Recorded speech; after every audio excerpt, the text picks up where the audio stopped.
Welcome to WM Fourth Quarter 2024 Earnings Conference Call. At this time, all participants are on a listen-only mode. After the speaker's presentation, there will be a question-and-answer session. To ask a question during the session, you will need to press star 11 on your telephone. You will then hear an automatic message advising your hand is raised. Please note that today's conference may be recorded. I would now like to hand the conference over to your speaker host, Ed Egl, Vice President of Investor Relations. Please go ahead. Thank you, Olivia. Good morning, everyone, and thank you for joining us for our fourth quarter and full year 2024 earnings conference call. With me this morning are Jim Fish, President and Chief Executive Officer, John Morris, Executive Vice President and Chief Operating Officer, and Devina Rankin, Executive Vice President and Chief Financial Officer. You will hear prepared comments from each of them today. Jim will cover high-level financials and provide a strategic update. John will cover an operating overview, and Devina will cover the details of the financials and our 2025 outlook. Before we get started, please note that we have filed a Form 8-K that includes the earnings press release and is available on our website at www.wm.com. The Form 8-K, the press release, and the schedules for the press release include important information. During the call, you will hear forward-looking statements, which are based on current expectations, projections, or opinions about future periods. All forward-looking statements are subject to risks and uncertainties that could cause actual results to differ materially. Some of these risks and uncertainties are discussed in today's press release and in our filings with the SEC, including our most recent Form 10-K and Form 10-Qs. John will discuss our results in the area of yield and volume, which, unless stated otherwise, are more specifically references to internal revenue growth or IRG from yield or volume. During the call, Jim, John, and Devina will discuss operating EBITDA, which is income from operations before depreciation and amortization. You will also hear references to WM Healthcare Solutions. This new segment includes the acquired Stericycle medical waste and secure information destruction businesses. References to the WM legacy business are total WM results, excluding the WM Healthcare Solutions segment. Any comparisons, unless otherwise stated, will be with the prior year period. Net income, EPS, income from operations and margin, operating EBITDA and margin, operating expense and margin, and SG&A expense and margin results have been adjusted to enhance comparability by excluding certain items that management believes do not reflect our fundamental business performance or results of operations. These adjusted measures and adjusted projections, in addition to free cash flow, are non-GAAP measures. Please refer to the earnings press release and tables, which can be found on the company's website at www.wm.com, for reconciliations to the most comparable GAAP measures and additional information of our use of non-GAAP measures and non-GAAP projections. This call is being recorded and will be available 24 hours a day, beginning approximately 1 p.m. Eastern Time today. To hear a replay of the call, access the WM website at www.investors.wm.com. Time-sensitive information provided during today's call, which is occurring on January 30th, 2025, may no longer be accurate at the time of a replay. Any redistribution, retransmission, or rebroadcast of this call in any form without the express written consent of WM is prohibited. Now I'll turn the call over to WM's President and CEO, Jim Fish. All right, thanks, Ed. Good morning, everyone, and thank you for joining us today. I'm pleased to report another year of outsized operational and financial performance driven by our team's focus on top-line growth and cost discipline. This combination, along with our ongoing investments in technology, automation, and sustainability, have positioned WM to continue delivering long-term value to our shareholders. In 2024, we remained dedicated to optimizing the cost structure, expanding our sustainability platform, and enhancing shareholder returns. This focus led us to achieve operating EBITDA growth of more than 10% in our legacy business for the year and achieving 30% full-year operating EBITDA margin for the first time in our history. Our collection and disposal business led the way, driven by consistent organic revenue growth, disciplined cost initiatives, and a continued focus on business mix optimization. 2024 marked a year of significant milestones in progressing sustainability growth investments. We brought 5 renewable natural gas facilities online, expanding our renewable energy platform and further positioning WM as a leader in environmental sustainability. And we're confident in the demand for renewable natural gas, especially from sources like our landfills and in our overall investment thesis for these transformative assets. Additionally, in 2024, we advanced automation upgrades at 10 recycling facilities, improving throughput and lowering operating costs across our recycling network, and added recycling facilities in 2 new markets. These investments are unlocking opportunities with customers and delivering positive environmental outcomes while also putting us on a path to broader long-term financial growth. We're progressing well on the remaining renewable natural gas and recycling projects and expect our growth investments to contribute operating EBITDA approaching $800 million in 2027. We have a great deal of confidence in the value of these projects that are underway, and we're enthusiastic about the strong complement they provide to our existing business. In addition to achieving strong organic growth across our business in 2024, it was a sizable year for acquisitions, including the successful completion of the Stericycle acquisition in November. Adding Stericycle's leading platform in medical waste management and secure information destruction to WM broadens our suite of solutions, allowing us to more comprehensively serve our customers across a wider range of environmental services. Our integration efforts are underway, and in a short 3 months, we've integrated the commercial, operations support, and back office functions into WM structures led by our seasoned, disciplined leaders. One of our new employees summed up our excitement for this acquisition, saying, "It really feels good to be working for a management team that's looking to grow and optimize the business." We have a well-resourced, experienced WM team engaged in making the necessary operational and cultural changes, and we're encouraged by the progress we've made so far. With respect to synergy capture, we now expect $250 million of synergies over a 3-year period, and we're confident we can deliver up to $100 million in 2025. The WM Healthcare Solutions business is expected to grow about 9% before synergies, driven by organic revenue growth and operations initiatives. Overall, we remain confident and focused on ensuring a smooth transition for both employees and customers while driving synergies and unlocking value. This acquisition exemplifies our disciplined approach to capital allocation and strategic growth, and we're excited about the long-term benefits it will bring to WM. Looking ahead to 2025, we're confident that the momentum we've built will lead to another year of outpaced growth. At the midpoint of our guidance, we expect our collection and disposal business to produce more than 7% operating EBITDA growth in the year ahead, even as we face a headwind from the expiration of alternative fuel tax credits. Our disciplined focus on pricing and cost management will ensure that we maintain healthy margins with a positive price-to-cost spread. Our renewable energy and recycling platforms will continue to scale, with additional projects coming online and incremental contributions from sustainability investments expected to accelerate this year, adding $150 million of operating EBITDA growth in our sustainability segments. Combining all of this, we expect to deliver total company operating EBITDA growth of 15% at the midpoint of our range, or nearly $1 billion of growth in 2025 compared to 2024. Before I turn the call over to John to cover operating results, I want to express my gratitude to the entire WM team, including our new team members from Stericycle. Their commitment to our mission and values continues to be the foundation of our success. As we look forward, we're excited about the opportunities ahead and remain steadfast in our goal of creating long-term value for all of our stakeholders. I'll now hand it over to John to provide more detail on our operational performance. Thanks, Jim, and good morning. Before discussing our performance, I want to thank our team for their dedication during the devastating California wildfires. These fires have impacted our employees and the communities we serve, and we're committed to supporting recovery efforts and restoring normalcy for everyone affected. Turning to our results, WM delivered another fantastic quarter to close 2024, reflecting our focus on operational discipline and price execution.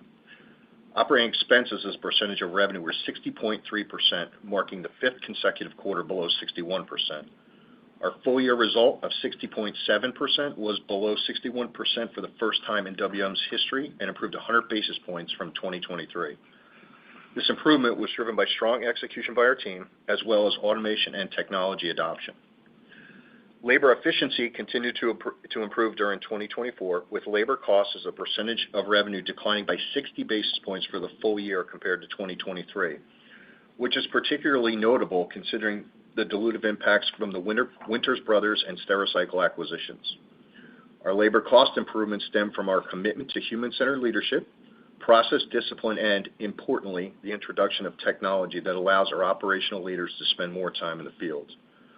Our annualized driver turnover as of December was the lowest ever at 15%, marking an improvement of over 300 basis points from 2023. Additionally, advances in route automation and resource planning tools have driven labor savings. Since we started our residential optimization effort in 2022, we have automated over 500 residential routes and exited an additional 400 routes where conversion was not an option or profit margins were challenged. The outcome has been reduced labor dependency while greatly enhanced safety performance and improved customer service. Combining these efforts have translated in our residential line of business operating EBITDA margin growing more than 400 basis points and approaching 20% for the full year. We're pleased with the considerable progress we made in 2024 on automating routes, shedding lower margin business, and improving driver turnover, and will be focused in the year ahead on maintaining the value we've captured from these efforts. Repair and maintenance costs also declined as a percentage of revenue, thanks to increased truck deliveries, fleet optimization, and a streamlined maintenance approach that increased technician productivity and reduced reliance on rental units and third-party services. We remain focused on optimizing our business using data, technology, and process discipline to enhance our customers' experience while reducing our cost to serve. Our operational achievements, combined with disciplined pricing, led to a 10.4% growth in operating EBITDA in our collection and disposal business in 2024, achieving a 37.2% margin for the year, our highest ever. These results exceeded our original growth projections, with margins expanding 200 basis points and delivering nearly $700 million in operating EBITDA growth in our collection and disposal business.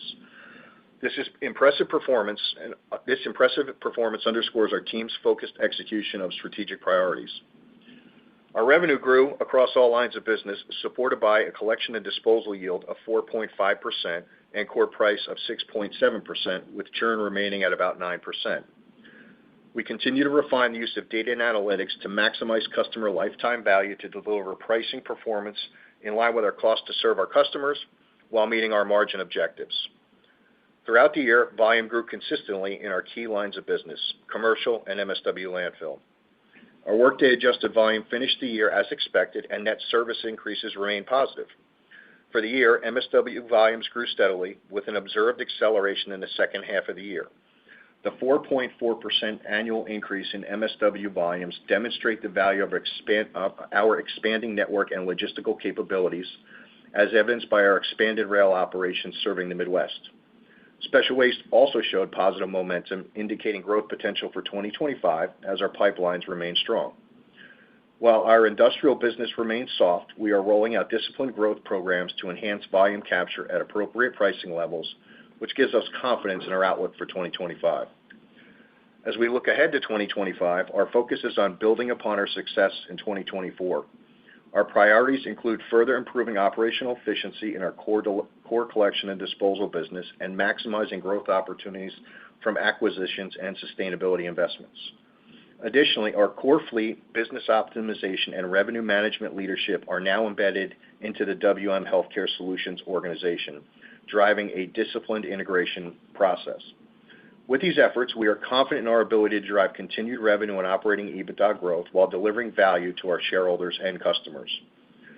At the midpoint of our guidance, we expect sustained momentum in our disciplined pricing programs, resulting in a core price increase of between 5.8% and 6.2%, and yield of between 4% and 4.2%, with collection and disposal volume between 0.25% and 0.75% compared to 2024. We remain committed to maximizing customer lifetime value, securing pricing that exceeds our cost inflation, and driving disciplined volume growth. In closing, I extend my gratitude to our dedicated team members whose hard work and commitment have been instrumental in our success. Together, we'll continue to build on this year's achievements, striving for excellence in all that we do. I'll now turn the call over to Devina to discuss our 2024 financial results and 2025 financial outlook in further detail. Thanks, John, and good morning. We're proud of our 2024 results, building on our commitments to operational excellence, sustainability leadership, and shareholder value creation through targeted growth. We improved operating EBITDA margin by 80 basis points for the year. This strong result was driven by margin expansion of 200 basis points in the collection and disposal business, with about 180 basis points from the benefits of price, cost optimization, and intentional shedding of low-margin residential business. The remaining improvement in collection and disposal margin was from lower fuel costs. The record growth from collection and disposal business was partially offset by the impacts of higher commodity pricing in the recycling brokerage business, increased incentive compensation costs, higher employee health and welfare costs, and the addition of Stericycle, each affecting the margin measure by about 30 basis points. Cost efficiency remained a central theme in 2024. Our SG&A as a percentage of revenue was 9.6% for the full year, including a 30 basis point headwind from the addition of WM Healthcare Solutions. Compared to 2023, we achieved a 10 basis point improvement in SG&A as a percentage of revenue for our legacy business, largely through discipline in discretionary spending and targeted optimization of customer engagement costs. Our strong operating performance translated into robust cash flow generation in 2024. Cash flow from operations grew more than 14% to $5.39 billion, and free cash flow before sustainability growth investments reached $3.27 billion, marking a 22.5% increase over 2023. These outcomes highlight our focuses on margin expansion, working capital optimization, and disciplined capital expenditure investment. In 2024, we returned $1.47 billion to shareholders, including more than $1.2 billion in dividends. Additionally, we acquired Stericycle and invested about $800 million in tuck-in acquisitions to expand our traditional solid waste and recycling footprint, all while funding $950 million in sustainability growth initiatives. Our disciplined approach to allocating capital prioritizes growing shareholder returns by identifying investment opportunities that will drive long-term growth at attractive returns. The strategic growth of our sustainability business and a targeted investment in healthcare demonstrate this focus, and we expect 2025 to be a year of outsized operating EBITDA growth as a result. As Jim outlined, we expect to grow operating EBITDA by 15% in the year, which we anticipate translating into robust cash from operations and free cash flow. Capital expenditures for 2025 are targeted at between $3.175 and $3.275 billion, with about $625 million directed toward high-return sustainability growth projects and about $225 million for our WM Healthcare Solutions business. We expect free cash flow to grow more than 17% to $2.725 billion at the midpoint of our outlook. This outlook includes an anticipated benefit from investment tax credits of about $220 million. WM's strong balance sheet and our cash flow growth outlook position us to continue our commitment to sound capital allocation. Our outlook includes $100 to $200 million of investment in solid waste acquisitions and estimated dividend payments of about $1.3 billion. We've paused share buyback as we expect to focus on getting the balance sheet back to targeted leverage levels with a combination of earnings growth and debt reduction. By the end of 2025, we expect leverage to be approximately 3.1 times. In summary, 2024 showcased the strength and resilience of WM's people and our business model, driven by our commitment to operational excellence, disciplined capital management, and sustainability leadership. I'd like to extend my gratitude to our dedicated team members whose hard work makes these achievements possible. We're excited about the opportunities ahead and confident in our ability to deliver strong results for 2025 and in future years. With that, Livia, let's open the line for questions. Certainly, ladies and gentlemen, to ask a question at this time, you will need to press star 11 on your telephone and wait for your name to be announced. To withdraw your question, simply press star 11 again. Please stand by while we compile the Q&A roster.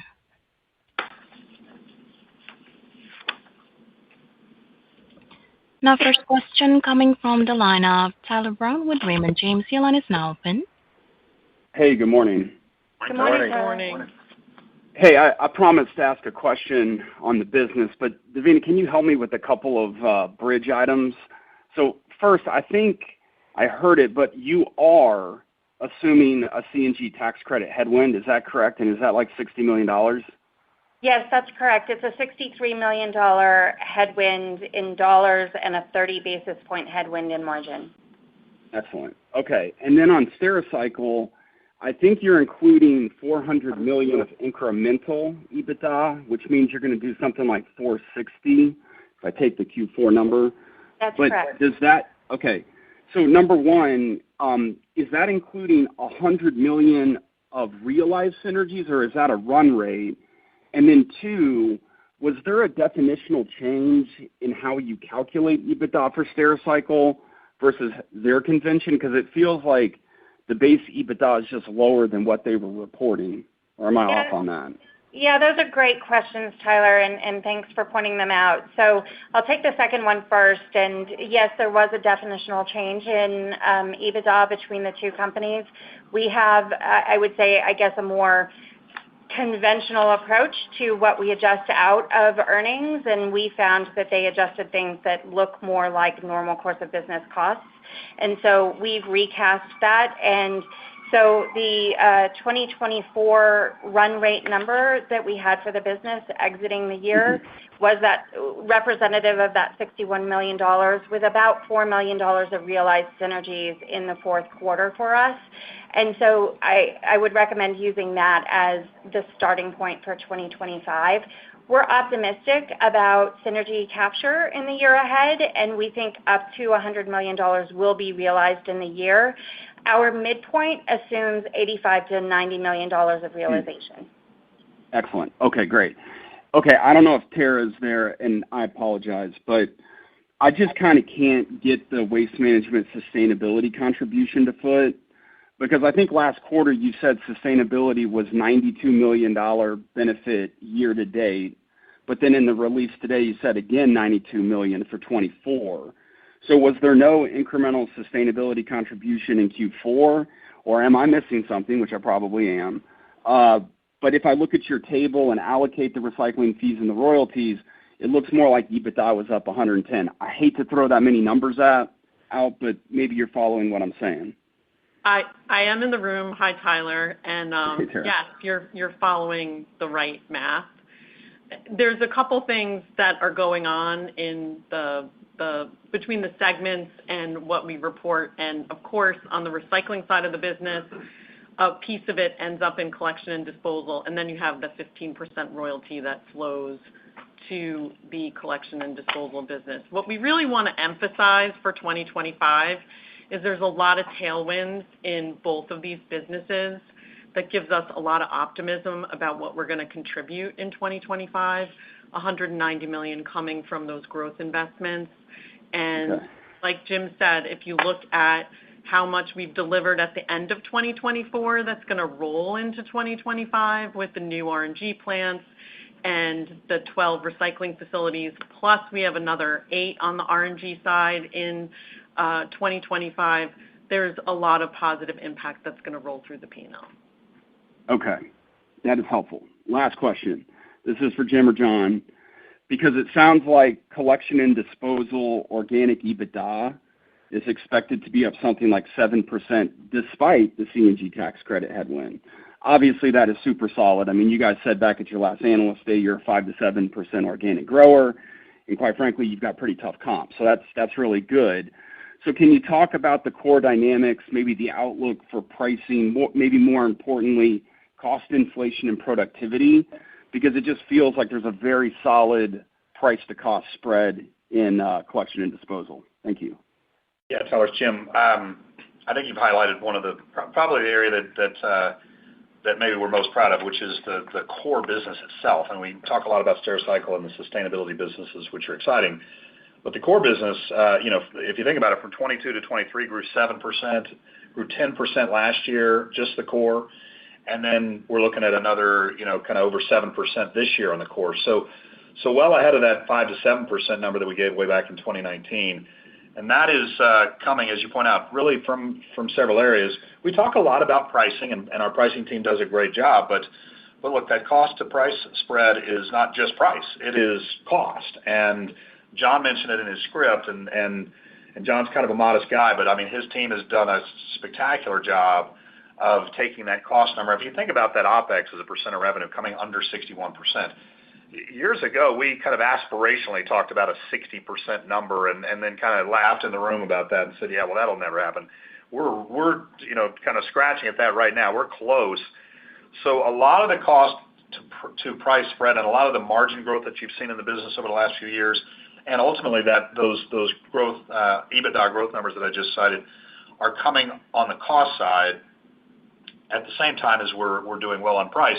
And I think once you start to see volume pick up, because volume has been pretty muted over the last couple of years, you really can see the core business taking off at the same time as the old Stericycle business, the new WM Healthcare Solutions takes off, and at the same time as the sustainability investments really start to add EBITDA and free cash flow. The only thing I would add, Tyler, Jim covered it all, is I think a lot of the benefits you're seeing play out in the middle of the P&L for WM. I think Rafa and the team are really excited to do the same with the WM Healthcare businesses. A lot of the processes and practices and technology advantages we've developed that we can lay right over the top of that business and start to drive some meaningful results, and Rafa could comment on that. But you saw in the press release our confidence around the synergy capture over the next handful of years. Yeah, perfect. So it feels like, call it 4% yield in collection and disposal, and maybe a couple percent unit cost inflation net of productivity, something like that? Yeah, I think what you saw from a spread perspective, and it showed up in our OpEx and our EBITDA margins and our labor ratios, you're going to see that. You're going to see continued benefits into 2025. Okay, excellent. Thank you for the time, guys. Thank you, Tyler. Thank you. Our next question coming from the line of Noah Kaye with Oppenheimer. Your line is now open. Hi, thanks. I'll pick up on Tyler's line of questioning. Just the 2025 yield guide, 4 to 4.2. Obviously we've seen CPI come down a little bit. So just help us understand maybe the different components of core price and yield assumptions that you're factoring in open market versus the sort of restricted index part of the business. Sure. So at a high level, I think what's really important on the core price to yield conversion, that's something that we talk a lot about. And the commentary in John's prepared remarks about what's happening in the landfill part of the business is a really important example of that conversion. And what you see is it really comes down to business mix, and that's very good, profitable business for us, but it does come at a lower yield because it's a lower average unit rate than some of the rest of the network. And so the core price guide is 5.8 to 6.2, a little lower conversion this year at 4 to 4.2, with business mix being one of the things that's leading that. Yeah, I guess the only thing I would add is on the resi side. I mean, we've done such a great job on resi, but I was maybe a little surprised to even see this number myself. But no, when we look at, we've been going through this, call it a business improvement process with residential that's improved margins significantly in that line of business. And the number that surprised me was that 25% of our residential customers still have an EBIT margin of 0 or less. And sometimes we ask, what inning are we in terms of this residential? I don't know what to call it, cleanup, I guess, but if it's 25%, then I was assuming we were kind of in the 8th inning. We're probably more like in the 6th inning, to use a baseball analogy, and that all helps us on the price front. Yep, helpful. Thank you. Stericycle, now WMHS. You previously, I think, did a nice job of bucketing the different areas where you were going to see those synergies. Can you maybe give us an updated breakdown now, obviously between sort of going from 50 to now maybe 100 million this year and going to 250 million overall? Just kind of how does that break down? Where do the cost synergies come from? Yeah, I think I can take a stab at that, Noah. This is Rafa Carrasco. I'm now leading the WM Healthcare Solutions business. So what I'll tell you is the doubling of the synergy estimates is centered essentially around the same three buckets that we offered at the time of the acquisition. That was internalization, SG&A, and OpEx, which we said at the time was about 33% each. Internalization is about the same value now, but we now see meaningfully larger SG&A opportunities and higher OpEx opportunities. Examples I'll give you on the SG&A side, optimization of the sales coverage, which we've already embarked on the shredded business.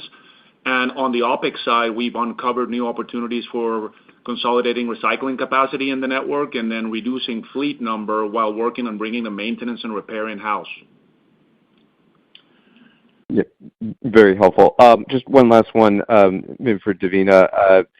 You gave us some nice pieces around what drives free cash flow this year in the guide, but just wondering if there's any other moving pieces we could consider to bridge from EBITDA to at least operating cash flow. Maybe you can touch on, interest expense, tax, and some of the other items we would normally look at. Yeah, so it's going to be another great year of free cash flow growth. There's a couple of points that I'd like to make. One is we always talk about EBITDA being the long pole in the tent with regard to free cash flow conversion, and with almost $1 billion of EBITDA growth expected in the year ahead, we're going to have another great conversion to more cash flow from operations. The two things that will offset that are increased cash interest, and we expect that to be $350 to $400 million higher in 2025, and about $300 million of that is related to the Stericycle acquisition. The remainder is just timing related, and so we had more of that pulled in, or we had more help from that in 2024, and you'll have more of a run rate for a full year in the year ahead.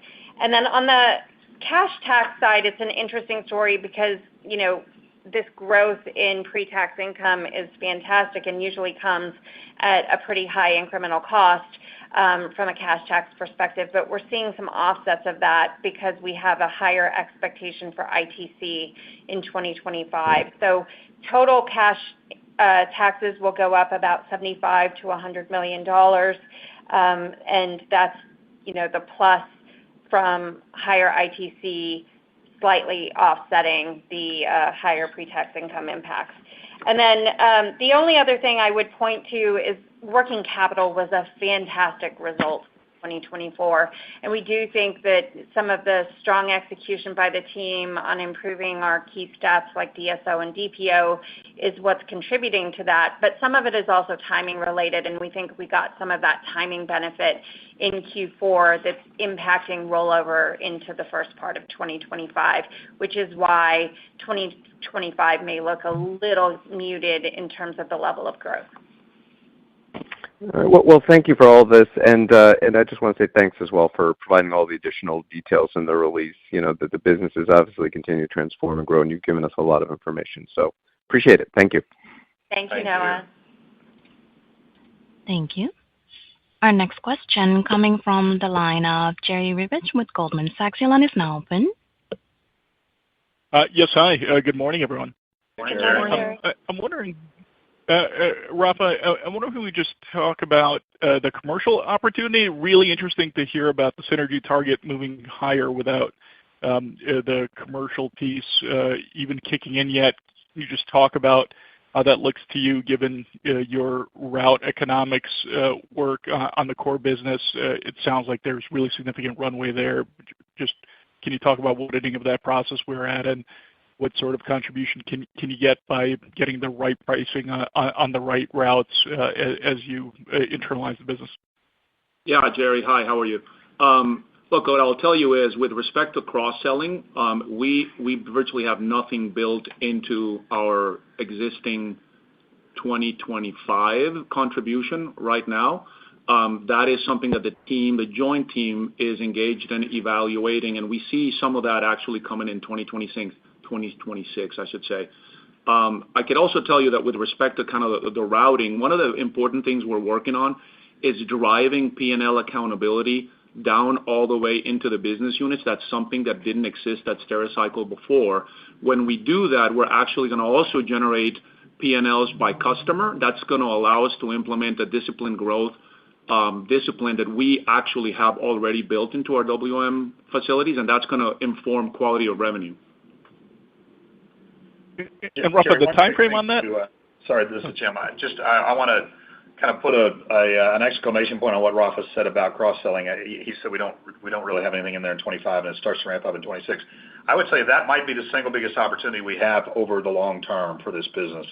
I'll give a couple of examples. I've been in a couple of doctors' offices recently, not for any health problems, but just for my physical. But in both cases, in one case, we were present, meaning WM legacy business was there and Stericycle was not. And in the other office, Stericycle was there and we were not. So both of those would be opportunities for cross-selling that we really haven't fully baked into anything at this point, but we feel like is a big opportunity for us. I'm glad you got the green light, Jim. And in terms of the base business performance, I think we were all holding our breath this quarter for the group heading into earnings because last time commodity prices took a hit, we had a bit of a recalibration to go through across the sector. Now we're looking at really attractive margin expansion, 25 versus 24. Can you just talk about how you folks are maybe taking a more aggressive approach to make sure you're pushing pricing in the base business to compensate for potential downside risk, and recycling feels like that's part of what's playing out here, but I want to make sure I have that right. Well, look, this is probably something everybody at the table could answer. We're looking around going, do you want to take it? Should I take it?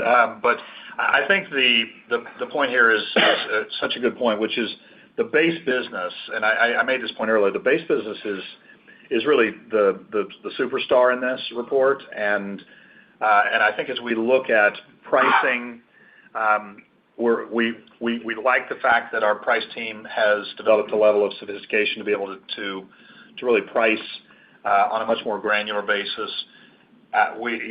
So where you have customers, for example, that have had missed pickups or whatever, we're able to say we're not going to give those customers the same level of price increase. I mean, that level of granularity didn't exist within the company several years ago.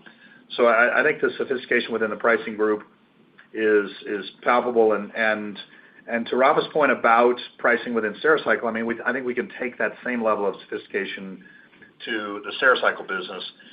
Really, in that $250 million that Rafa talks about, the large majority of that is really cost-related or internalization. And so there isn't a whole lot. There is some, but not a whole lot in there with respect to price.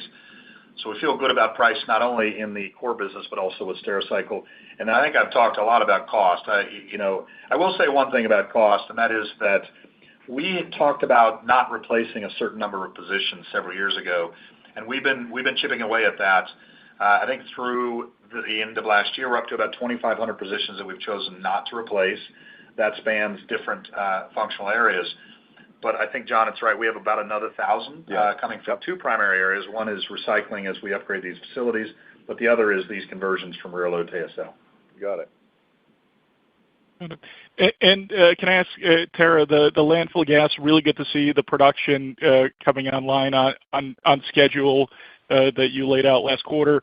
It looks like maybe the OpEx per MMBTU is higher in 2025 as you ramp that up. Is that right? Can you talk about that, given the EBITDA ramp 26 versus 25? Feels like that might be happening, or maybe we're not getting the full environmental credits. Can you just comment on if that's what's playing out on the numbers? It's a great point, Jerry. And if you also look at our 2027 update and that updated range, it is driven by OpEx. If you think about our highest cost category within our renewable natural gas plants, it's electricity. So we are working very closely to figure out ways to reduce our power consumption and lock in on rates. So that's one item. We're very confident in our gas curves. The team that John leads on the landfill side has done a fantastic job in optimizing flows. And we feel really good about the 8 plants we're going to bring online in 2025. But a really important note is that by the end of 2025, we will have all but 2 of our plants that have completed construction. We won't necessarily see the revenue on that into 2026 because of timing on commissioning, but most of these plants are going to be done and completed. We have solid momentum there. Super. I appreciate the discussion, everyone. Thank you. Thank you. Thank you. Our next question coming from the line of Trevor Romeo with William Blair. Your line is now open. Hi, good morning. Appreciate you taking the questions. First, just going back to Stericycle, maybe more on the organic side. I was just wondering if you could maybe talk about the Q4 like-for-like performance from a revenue and margin perspective for Stericycle, and then the 9% organic growth you expect for 25 pre-synergies. Just to clarify, is that a revenue or an EBITDA growth number?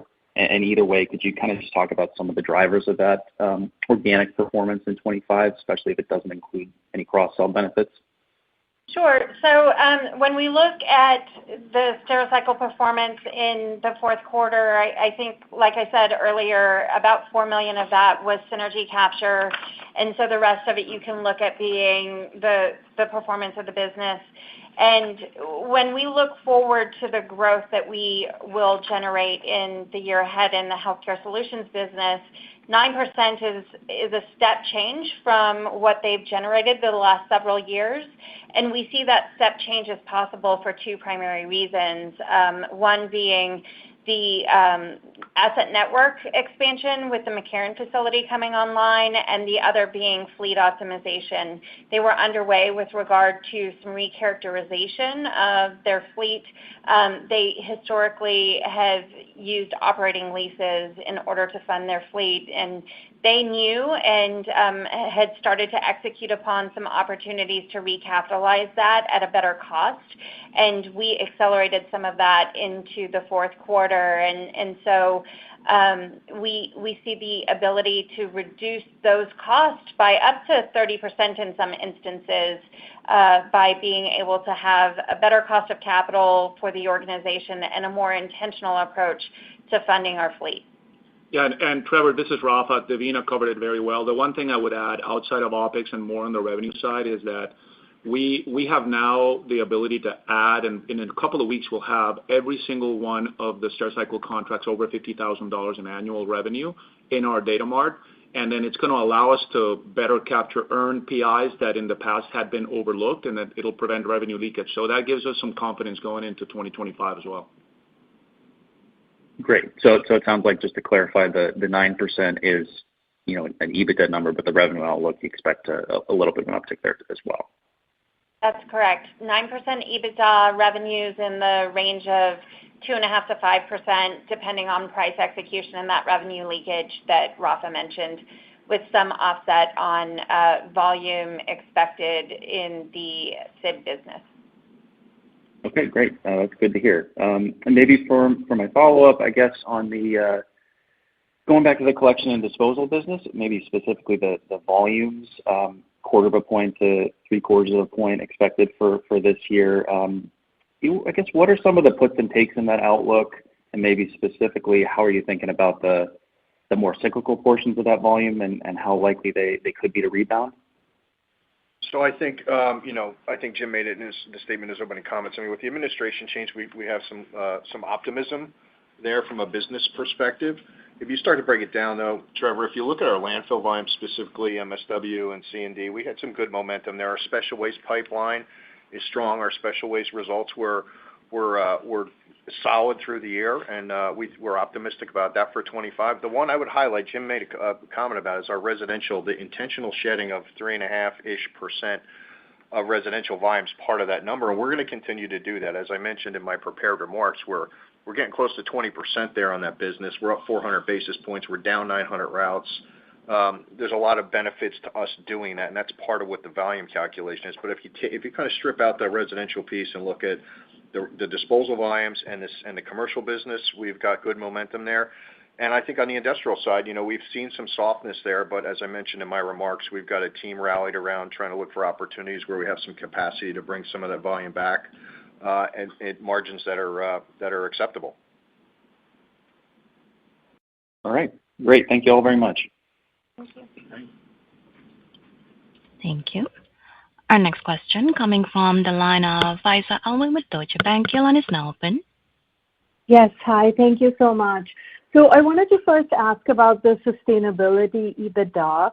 What I'm understanding is that some of that is in the collection, goes in the collection and disposal business as opposed to the renewable energy and recycling business. So just wanted to get a sense of, how much of the, 7% increase in EBITDA, the $500 million, is related to the sustainability projects. So first and foremost, for 2025, we're going to deliver $190 million in EBITDA, incremental EBITDA from our growth investments. And you'll see when you look at the segments, we're showing $150 million.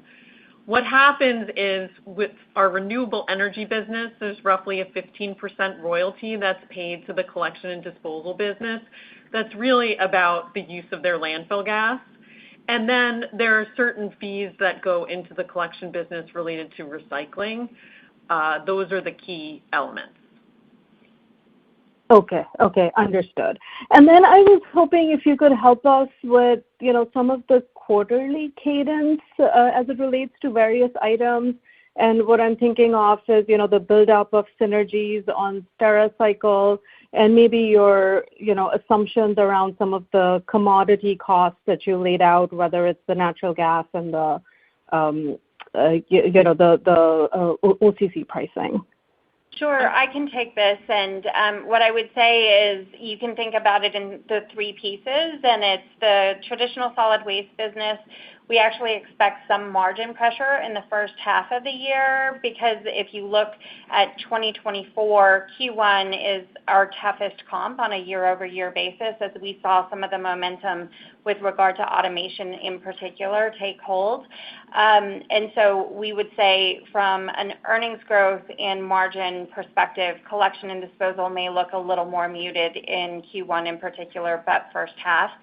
And then in the Stericycle business, you will expect that the ramp of synergy capture will be more significantly weighted toward the second half of the year. So I would say that the earnings growth, you'll start to see more of that momentum as we get into Q3. And then on the sustainability businesses, because of the impact of recycling commodity prices, we actually see more of the pressure, downside pressure associated with recycling commodity prices being in the first half of 2025 because of the year-over-year comparisons. Great, thank you. And if I could just sneak one more in, you mentioned the ITCs. Curious if you're anticipating a change in that, just given the new administration and the changes around the IRA and, funding related to that? Like, should we anticipate sort of any changes there? We certainly do not expect any changes. We are watching everything closely, but based on our interpretation of where those decisions will get made, we think that those ITC benefits are secure. That being said, I think it's really important to remind everyone that we made our capital investment decisions for our renewable natural gas business before the IRA was in place, and the payback period of 3 years excludes the incremental benefit that we get from that ITC. So it really speaks to the significant return profile of this business irrespective of that incremental benefit. We also, as Davina said earlier, there's that 60+ million, 63, I think is the exact number on the alternative fuel tax credits that we did not put in. And similarly, if bonus depreciation came back, that would be something that we have not put in, and that would be an even bigger number, something north of 100. So we're not sure what to expect there. It's a bit of TBD, but we did put in the investment tax credits. We feel strongly that those will remain. Great. Thank you. Thank you. Our next question coming from the line of Kevin Chiang with CIBC. Your line is now open. Hey, good morning. Thanks for taking my questions, and I echo the thanks on the disclosure here. It's very helpful. Maybe I missed this earlier. You talked about as you look past 25, some of the revenue synergy opportunities. That's a significant long-term opportunity. Did you disclose the percentage or note the percentage of, I guess, healthcare clients that might use WM today but not Stericycle or vice versa, just to get a sense of maybe how big that cross-selling opportunity could be? Kevin, we're still kind of assessing that. I don't know, Rafa, if you... Yeah, I was just going to say, no, we're still in the process of assessing that. I mean, we see the opportunity looms large, and we were concentrating, frankly, in making sure that we merge the right commercial teams. We've actually placed a number of our WM sales and commercial leaders atop some of those functions now, and we are particularly excited because we see a lot of parallels between what we can accomplish in cross-selling with Stericycle and their customers and what we've been able to do with national accounts, which, as you know, has grown at a double-digit pace over the last 5 years for us. Mm-hmm. That's helpful. Sounds like an exciting opportunity. And maybe just, I know you touched on this a little bit, just I guess the residential volume trends and some of the intentional shedding. When I look at the growth rate, it did take a bit of a step down in Q4 versus the previous quarter trends. Just wondering, can we attribute that incremental delta to that intentional shedding? Are you kind of accelerating that given, the inning you find yourself in terms of the opportunity? And I guess in terms of what that volume trend looks like more specifically in 25, does it kind of look like the down 3% we've seen on an annual basis, or maybe more like what we saw in Q4 with maybe a 4 handle in front of it there? I would tell you, Kevin, that business can be a little lumpy. If you lose a contract, and I could certainly follow up on Q4. But no, I think what you heard from Jim and I both is that we think that 3 to 3.5% range through 25 and probably through 26 is probably what we can expect. But again, I think what we would highlight here is, when you look at it, we've reduced 900 routes over the period. We've improved margins this year by 400 basis points. It's been a shining star, which we haven't been able to say in a long time in our collection business. So I think from a return standpoint, from a margin standpoint, and from all the other benefits we get from safety and service and whatnot, we're going to continue on that path for the time being. Well, just so we're clear on how this actually happens with these residential customers, we don't go fire anybody. But What we do is when the contract comes up, if the margins aren't acceptable, if they're underwater or at flat or whatever, we just bid it at a price that it would be acceptable to us, and in many cases we end up losing it, and that's okay if we lose that business. That's great color. Thank you very much, and congrats on a good quarter there. Thank you. Thank you. Our next question coming from the line of Konark Gupta with Scotiabank. Your line is now open. Thanks, operator. Good morning, everyone, and congrats on doubling the synergies here. Good to see that. I just want to get back to the Stericycle or healthcare business. Your guidance is, I guess, directionally suggesting about $2.6 billion revenue and $460 million in EBITDA in 2025. If we use that as a baseline, how do you guys envision the growth in that business, obviously including synergies over the next 2-3 years, especially when you compare that to what Stericycle was looking at pre-acquisition at about 13 to 17% CAGR in EBITDA? So I would tell you it's difficult for us to specifically indicate the long-term growth rate, and that 13 to 17%, we certainly always had our eye on when we were going through diligence processes, but also weren't seeing the prior team create strong traction on delivering that consistently at this point. Though we do see that we're on the doorstep of a step change in the growth profile of this business. It's too early to, indicate a specific growth rate. 2026 will be a big year for us, though, in terms of synergy capture and ensuring that we take the customer-centric approach that WM has and leveraging that for top-line growth. You can see that 2025 is a year of still pretty moderate top-line growth for this business. We expect to see a step change in that beginning in 2026. And I have one thing to add here. We hope to be able to give you some additional color on this on Investor Day in June. We're really a little bit less than 3 months into this, having ownership of it. So I think Rafa and team have done a great job of identifying these opportunities, being able to bump the synergies from 125 to 250. But by the time we get to June, I think we'll have even a little bit better insights into what 26 looks like, what the remainder of 25 looks like. if there's any revisions to synergies, then what those might look like. But for now, we're super excited about how this thing is really starting to take shape. Hey, Konark, maybe I'll add one more thing, because I mentioned earlier that we saw a significant amount of incremental value coming from SG&A on the synergy side. And when we first started talking about this post-acquisition, we were talking about aiming initially to take this business down to a SG&A as a percent of revenue in that sort of 19% range, which was already a significant improvement over the 24-25% that the business has historically showed.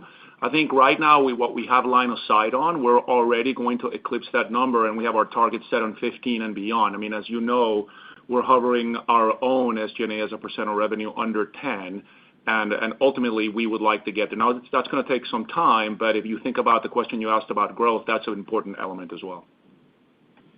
And that's great. I appreciate the color on that. And I didn't want to, front run the investor day here for sure. So we'll look forward to that. Just getting on the Stericycle team here. They had some ERP, challenges or transitions they were going through last year in 24. Can you help us understand, how are you kind of tackling that situation, and how much of that ERP cutover is baked into your expectations? Sure. So, what's really important for us is using technology to optimize our processes and our people. And what we see in the first 3 months of being part of this, having the Stericycle team part of Team WM, is that they focused more on the technology itself and not so much on the change management and operational connectivity that needs to exist with new systems. And so our team is laser focused on bringing together the total of the impact of technology on how you run a business. And so we've got a team that's focused on data quality, focused on process redefinition, and bringing all of that together. We expect 2025 to be another year of investment in the ERP, and while that's not specifically provided for in the earnings, we currently expect that we would spend around $35 to $40 million on incremental spend for this initiative in the year ahead. We don't know the split between capital and expense for that, so that's a TBD, but that's another reason that the step change going into 2026 is something that we're so bullish about. That's great. Thank you, Devina. And one last one for me, just on the leverage side. Seems like you're expecting 3.1 at the end of this year. That's down from, I guess, 3.5 or 6 last year. Is that a good sort of run rate you expect in terms of deleveraging? And so you might be close to 2.5 perhaps by the end of 2026 maybe?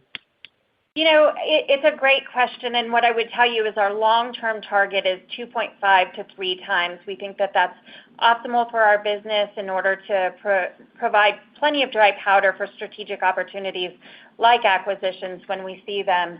With the cash flow generating power of the business, we expect to use some of our free cash flow to reduce debt in 2025.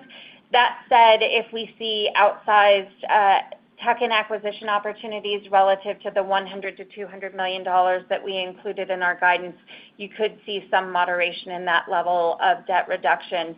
While I'm not prepared to specifically tell you where we finish in 2026, I think that what you hear is the momentum in earnings growth, both from the core sustainability and our healthcare solutions business, will provide an organic approach to delevering that really is fundamental to how we get back to that target range.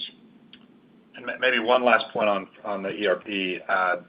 The team that we have working on it, which is a fantastic team, it has identified something in the neighborhood of $150 million in cash improvement.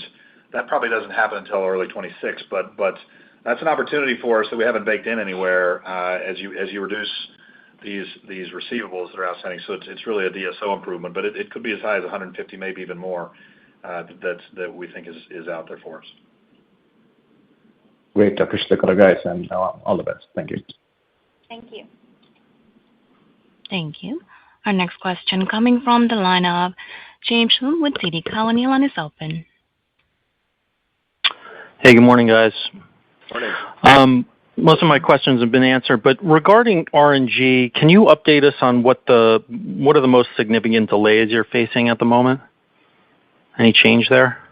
We haven't updated any of our projections since our last call. Like I said before, by the end of 2025, we'll have all but 2 of our plants completely constructed, and then the remaining 2 in early 26, in the first half of 26. So we're on track. But presumably, like, what are the delays? In the past, I think you had some delays getting an interconnect with the. Is that still an issue, or what's happening there?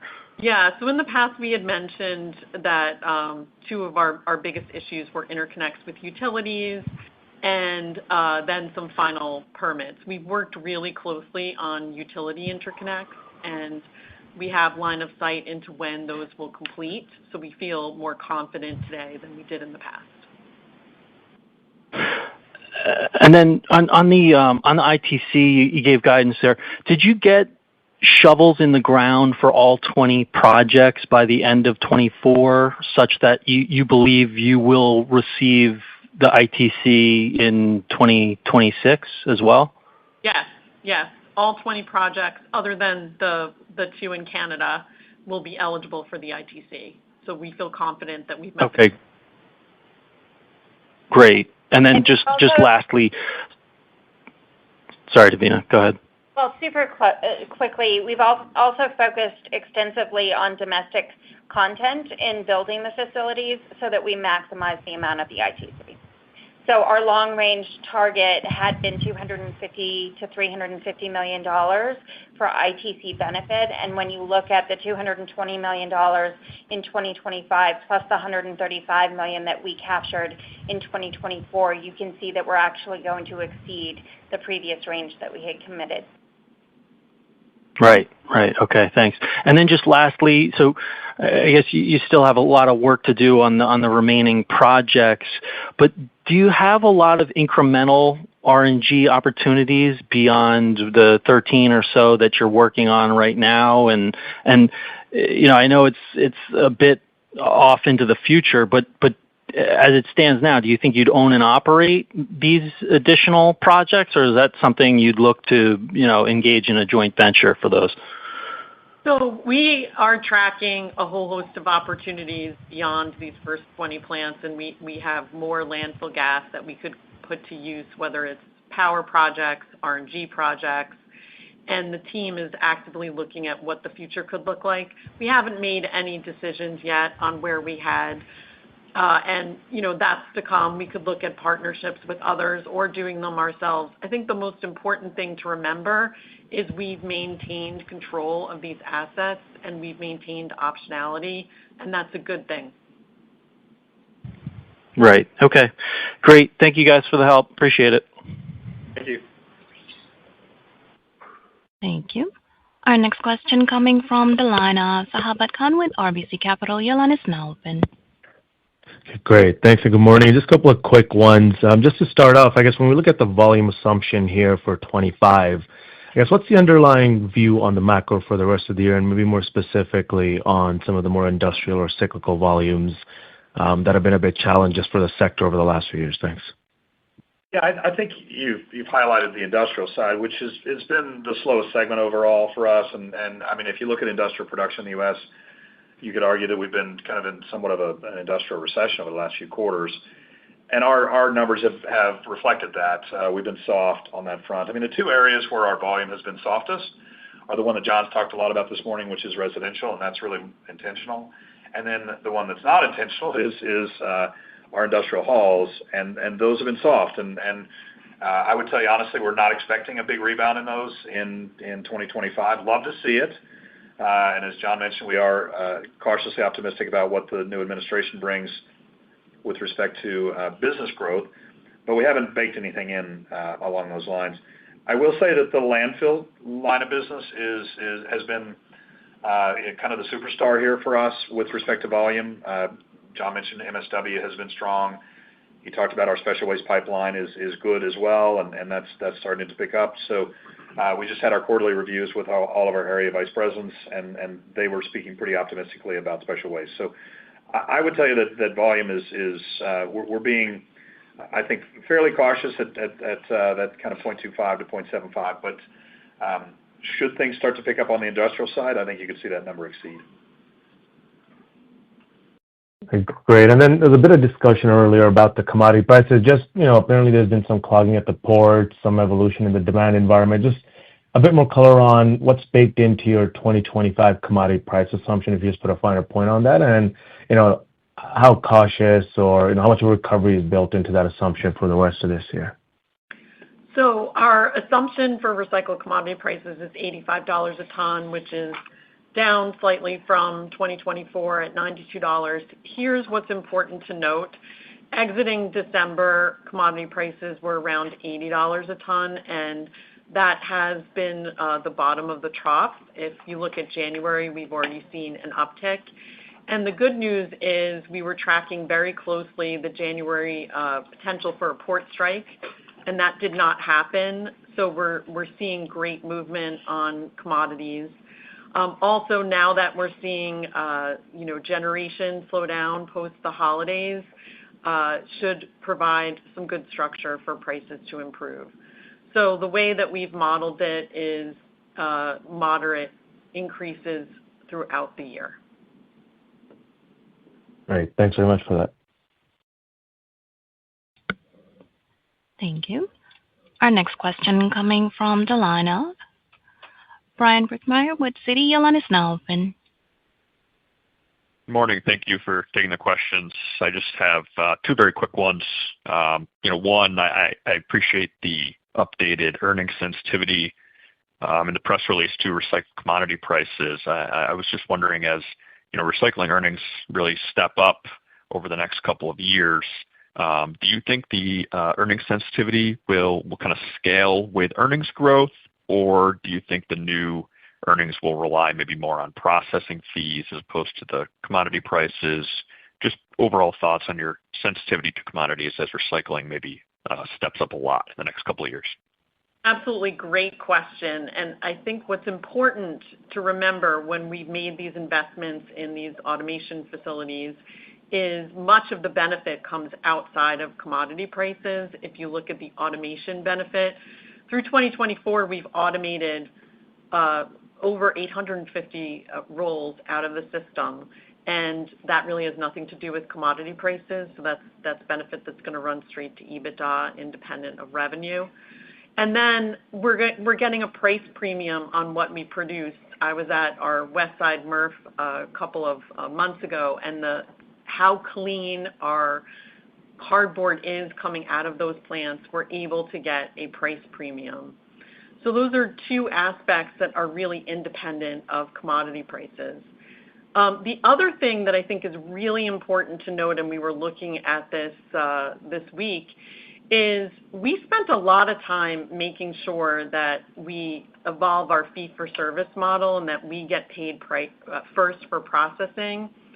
So we've created sort of a floor when you think about it when commodity prices decline.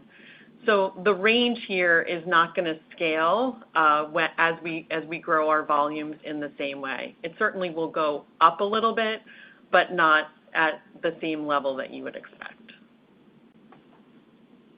Got it. That makes sense. Thanks for the detail. And last question for me, and then I can turn it over, is just your solid waste internalization, I think, exceeded 70% this quarter. I think that's like an all-time high. I was just curious if that's maybe higher than what WM was originally expecting, or did you always see potential for 70% plus maybe after the Advanced Disposal acquisition? Do you consider yourself maybe fully optimized or penetrated at 70%? Just broader thoughts on internalization moving forward. Thank you. That's a good question, Brian. I mean, I would tell you that we're constantly focused on trying to find ways from a cash-on-cash basis to put the volume in the right facilities. You've heard me and the rest of the team talk a lot over the last handful of quarters, at least, about the value of our network, not just the landfills. Our logistical capabilities, I mentioned in my prepared comments that we opened up another rail operation in the Midwest. We continue to look for intermodal opportunities, and I think that's what's driving it. We've got great positioned assets, and part of the group, our network planning team's been doing a great job of building out those capabilities, and I think that's what you're seeing in our internalization rates.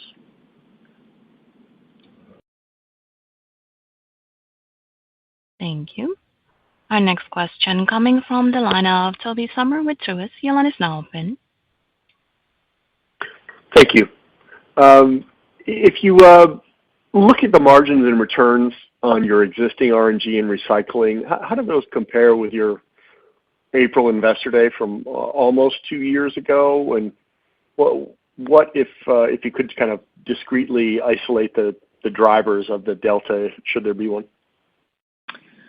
So our returns are tracking pretty closely to the Investor Day. You know, the biggest thing when you look at EBITDA flow through on our RNG business, it really is about 75%, and that's what we've been seeing. The biggest change really has been our capital has increased, and we've been pretty transparent about that, but still within that 3-year range that Devina had mentioned.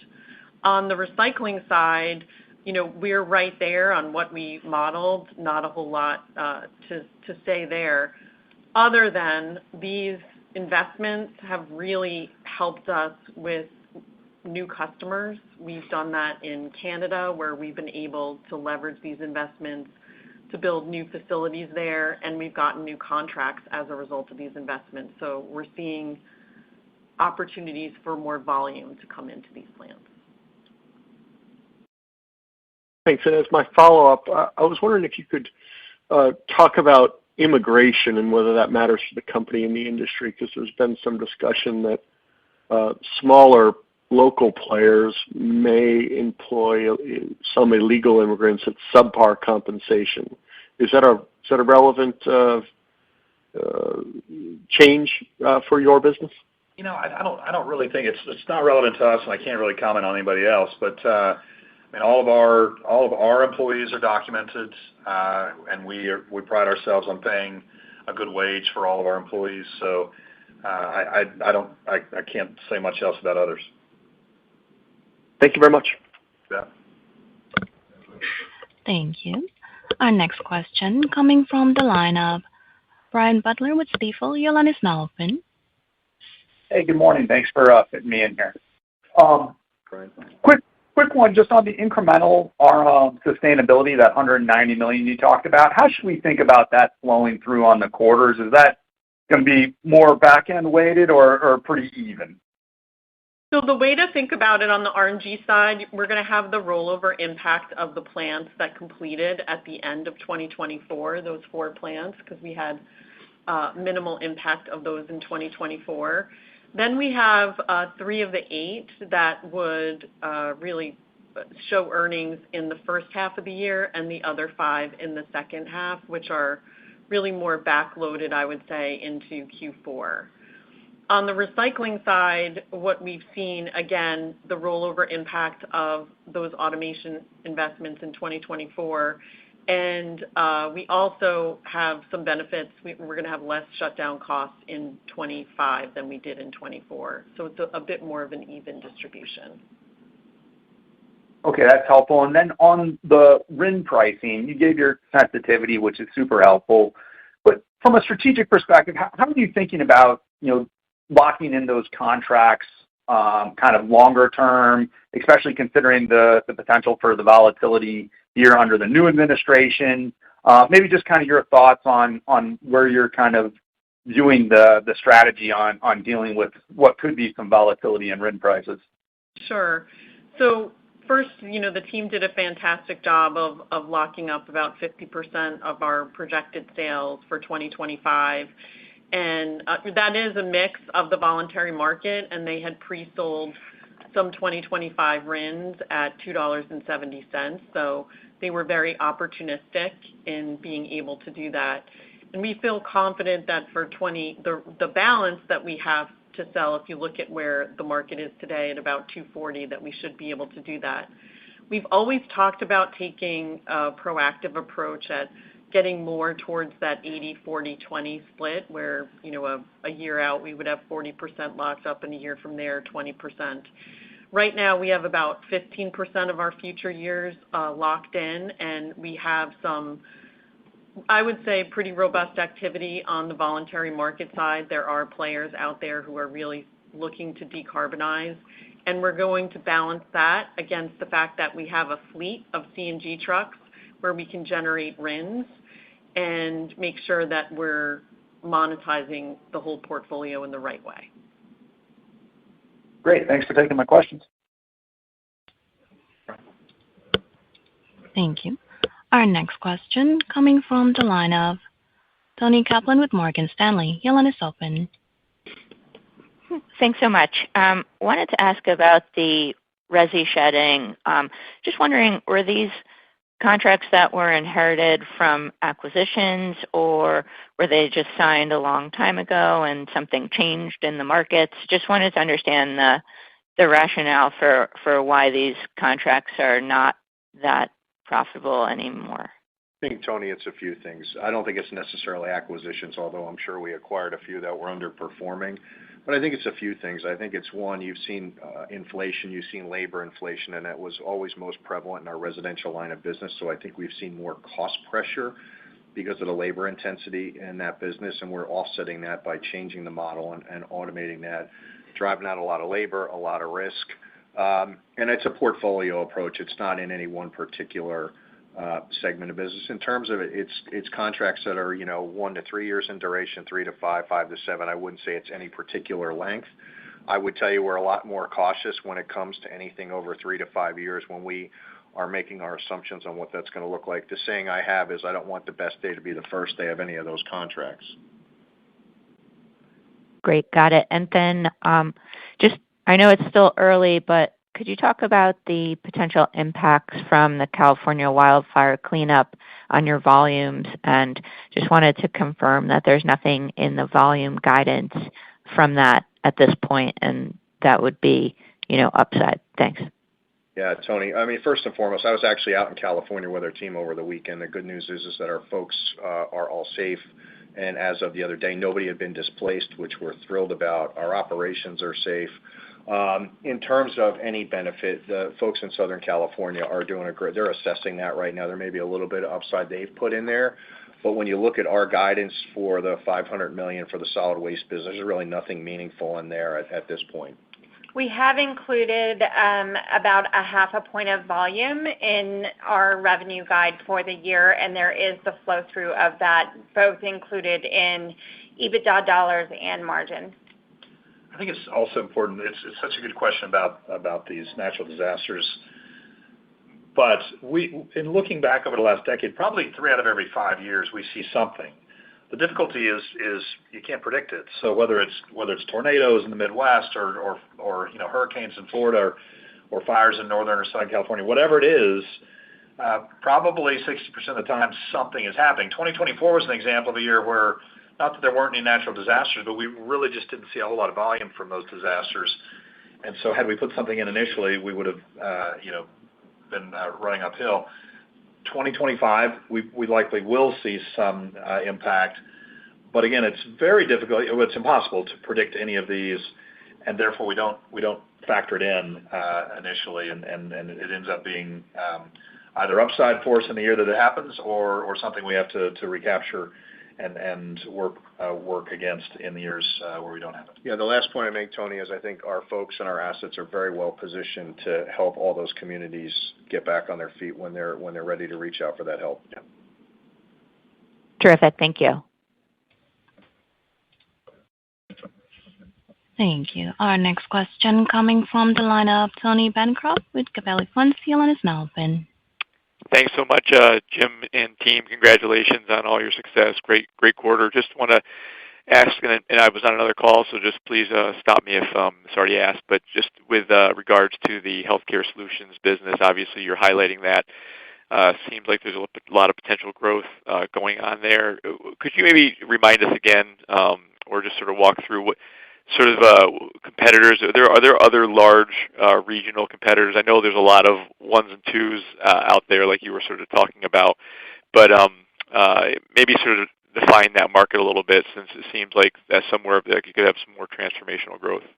Yeah, Tony, this is Rafa. What I can tell you about that is, I mean, obviously, when we set our sights on Stericycle, it was because they had the most comprehensive network of assets out there and the largest portfolio of customers. Really, we didn't look around to see who we were going to competing with necessarily. That comes with the territory as we kind of assess the ability to cross-sell and all that. But we're focused on really maximizing what we acquired and making sure we synergize properly and introduce a lot of customer centricity to something that maybe was lacking, a discipline that was lacking back with Stericycle. Thanks. Great job. Thank you.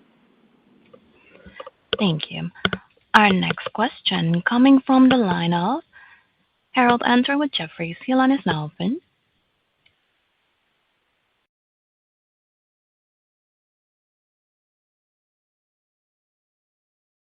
There, Harold?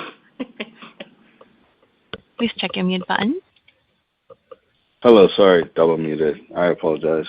Yeah, I just labor turnover has been something that's been talked about on several of these calls. So just getting an update on what labor turnover is now, what inflation is and running on the business. And I think you said you have another 1,000 jobs expected to be made redundant over the period of time. So just want to get an update on what those stats are trending on now and then what's implied in the guide in 2025. I'll take this quickly, and then John can add some color. Basically, from a frontline labor perspective, we're exiting 2024 with a 300 basis point improvement in frontline turnover. It's the best in our history. So frontline turnover had actually achieved about a run rate of 15%, which is fantastic. And then when we look at wage inflation, while we are seeing top CPI inflation abate, generally speaking, we do think wage pressure continues to be above CPI, and we expect wage pressure to be in the 4 to 5% range for the year ahead. Harold, I think the only thing I'd emphasize, Davina gave you a good answer, is and that's why you hear us talk about automation and our investments in technology are going to make us less labor dependent. That's why it's so important in the short term and candidly over the long term, because I don't think we see anything on the horizon that would suggest that the labor pool that we're searching for is going to be that much more plentiful in the next year or the years after that. So it reinforces our commitment to those investments. Thank you. Thank you for the color. That's all for me. Thank you. Thank you. Our next question coming from the line of David Manthey with Baird. Your line is now open. All right. Thank you. Just quickly on the Stericycle math here, if you did $61 million in EBITDA in the fourth quarter, that implies a $90 million run rate, which I guess implies roughly a $360 million run rate for 2024. You're guiding to $460 by backing into the math there in 2025, including the $100 million in synergies. So, question: are you defining all Stericycle improvement as synergy? And maybe a better way to ask is just what's the 2024 pro forma EBITDA you're assuming for that the Health Solutions business based on the WM definition of EBITDA? Sure. So basically the $61 million in Q4 included $4 million of synergy capture. When you adjust for that, it implies a full year EBITDA number on a WM measured basis of around $350 million for the business. We're implying a 9% growth rate that's expected on the base business, and then $85 to $90 million of synergy capture. All of that together brings you to the $460-ish million of EBITDA that we're projecting in the year ahead. Very clear. Thank you. Thank you.